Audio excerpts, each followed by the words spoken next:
એક પછી એક સમસ્યાઓ ગોકુળમાં આવતી જાય છે અને ભગવાન શ્રી કૃષ્ણ ગોકુળવાસીઓની રક્ષા કરતા જાય છે. ગર્ગાચાર્યજી નામના પવિત્ર વિદ્વાન બ્રાહ્મણના મુખે નંદ બાબા, યશોદાજી અને રોહિણીજીએ પોતાના બંને લાલાઓના નામકરણ કરાવ્યા છે. ગર્ગાચાર્યજીએ રોહિણી નંદનનો મોટા છે, રોહિણી નંદન મોટા છે એટલે સૌથી પહેલું નામકરણ રોહિણી નંદનનું કર્યું. અને રોહિણીજીને કહે છે, રોહિણીજી, તમારું આ બાળક, તમારો પુત્ર રમ્ય છે, સોહામણો છે, આકર્ષક છે, તેથી હું આનું નામ પાડું છું રામ. પણ આ અતિશય બલશાલી છે, અતિશય તાકતવર છે, તેથી એનું નામ જગત એને યાદ કરશે બલરામ તરીકે. તો રોહિણી નંદનનું નામ પડ્યું બલરામ. અને હવે યશોદાજી પોતાનો લાલન ગર્ગાચાર્યજીના ખોળામાં પધરાવે, બાપજી અમારા લાલાનું નામ પાડી આપો. અને જેવા બ્રહ્મનો સ્પર્શ થયો એવા ગર્ગાચાર્યજીને દિવ્ય સ્પંદનો થયા કે આ બ્રહ્મ નિર્ગુણ નિરાકાર તત્વને હિમાલયની તળેટીઓમાં ઋષિ મુનિઓ અખંડ જાપ કરતા હોય એ નિર્ગુણ નિરાકાર બ્રહ્મ તત્વ અત્યારે સગુણ સાકાર રૂપે આવ્યો છે. ક્યારેક એ પિત્ત વર્ણમાં છે, ક્યારેક ગૌર વર્ણમાં છે, પણ હવે અવતાર લીધો છે એ કૃષ્ણ વર્ણમાં છે. તેથી યશોદામાં, તેથી નંદ બાબા, આ તમારો લાલો કૃષ્ણ તરીકે ઓળખાશે. ગર્ગાચાર્યજીએ નંદ અને યશોદાના લાલાનું નામકરણ કર્યું. બોલીએ કૃષ્ણ કનૈયા લાલ કી જય. કૃષ્ણ કૃષ્ણ. નંદ બાબા કે બાપજી તમે નામ બહુ અઘરું પાડ્યું. અમે ગામડાના અભણ માણસો, ખેતીવાડી વાળા, પશુપાલન વાળા અભણ લોકો આ કૃષ્ણ કૃષ્ણ બોલો આમ જોજો જીભને 2-3 વાર આમ આંટો મારવો પડે. હા, અને ફર્નિચર બધું કમ્પ્લીટ હોય ને તો જ કૃષ્ણ નામ બોલી શકાય. ઓછું હોતું હોય ને તો પછી બધી હવા આમ આમ આમ થાય, કૃષ્ણ નામ ન બોલી શકાય. આટલું અઘરું નામ પડ્યું. અમે તો અભણ લોકો, અમને આ નામ બોલતા આવડશે કે નહીં? નંદ બાબા પોતાના ને પોતાના દીકરાનું નામ ગોખવા માંડ્યા છે. કૃષ્ણ કૃષ્ણ અઘરું પડે છે બોલવામાં. બાપજી અમે તો આને લાલો લાલો કહેતા, તમે અઘરું નામ પાડ્યું. ગર્ગાચાર્યજી નામનો અર્થ સમજાવે. કૃષ એટલે ખેંચવું, આકર્ષવું. સંસ્કૃતમાં કૃષ ધાતુ આકર્ષણ માટે, ખેંચાણ માટે, ચુંબકીય આકર્ષણ માટે વાપરવામાં આવે. કૃષ એટલે ખેંચવું, આકર્ષવું. અને ન મનની તમામે તમામ વૃત્તિઓ જ્યારે શાંત થઈ જાય અને પછી જે આનંદ પ્રગટે એ ન. સંસ્કૃતના વ્યાકરણની દ્રષ્ટિએ જોઈએ તો કૃષ્ણ એટલે કે જે પોતાની તરફ આપણને ખેંચીને અને સતત નિરંતર આનંદની વહેંચણી કરતો હોય, સતત આનંદની ઉજવણી કરતું હોય એ તત્વ, એ પરાપર તત્વ, પરબ્રહ્મ તત્વ કૃષ્ણ. પોતાની તરફ ખેંચી અને આનંદનો અનુભવ કરાવે કૃષ્ણ.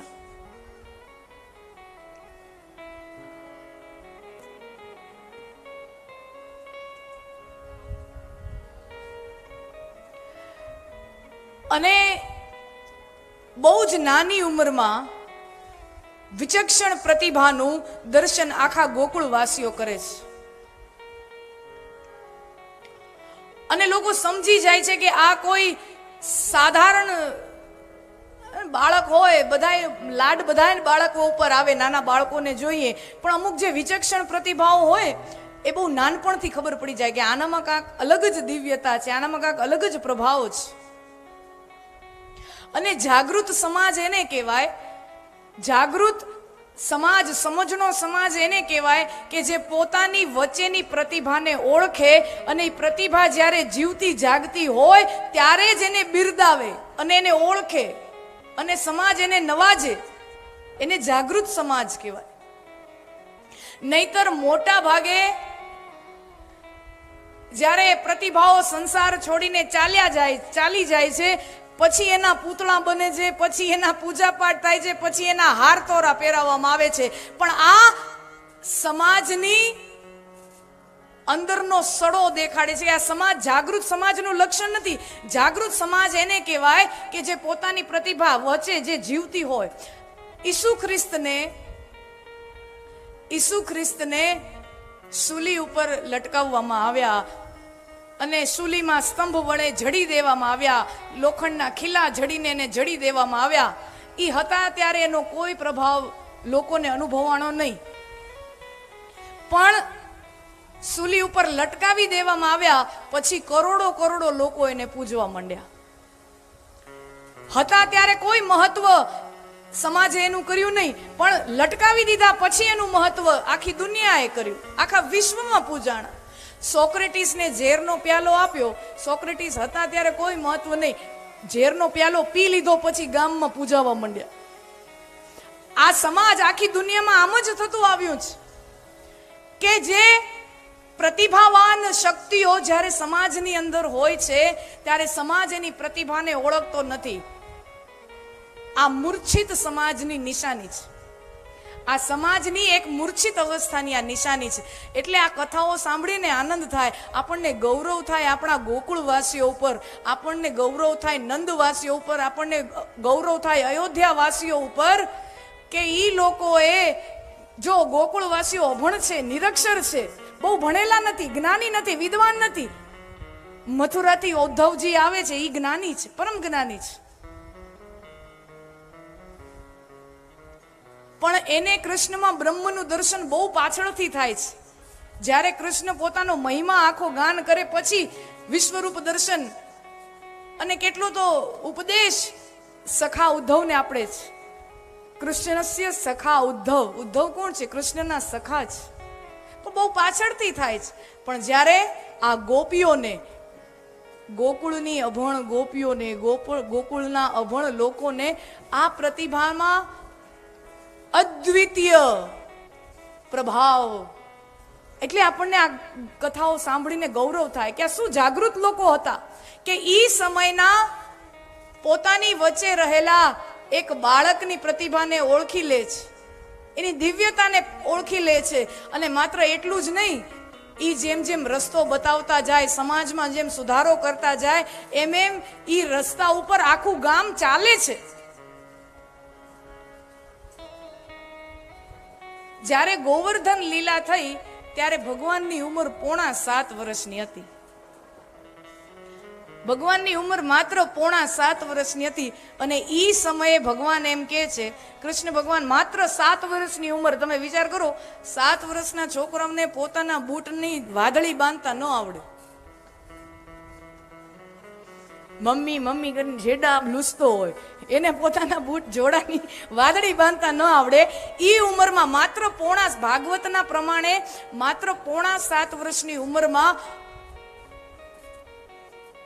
બાળ કનૈયો ગામની વચ્ચે ઉભો રહે છે ને કહે છે, નંદ બાબા, આ ઇન્દ્ર યાગ જે કરીએ છીએ, ઇન્દ્રની પૂજા કરીએ છીએ, ઇન્દ્ર આપણો નાથ નથી, ઇન્દ્ર આપણો સ્વામી નથી.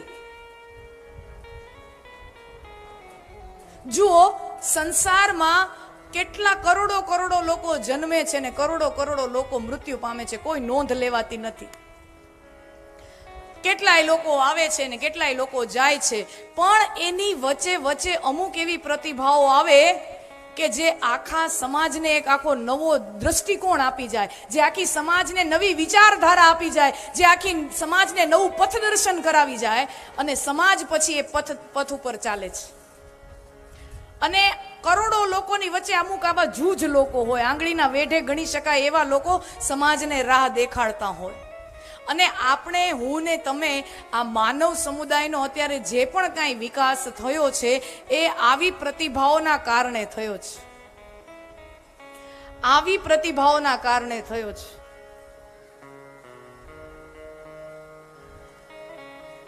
હવે પરંપરા ચાલી આવે છે ઇન્દ્રયાગની, ધનુષ ઇન્દ્રની પૂજાની. અને ત્યારે કૃષ્ણ ભગવાન કહે છે કે ઇન્દ્રની પૂજા બંધ કરીએ, ગોવર્ધનનાથ. આપણને સંપત્તિ આ ગોવર્ધન પર્વતની આવે છે. આપણા મોટા ભાગના ખેતરો કઈ જગ્યાએ છે?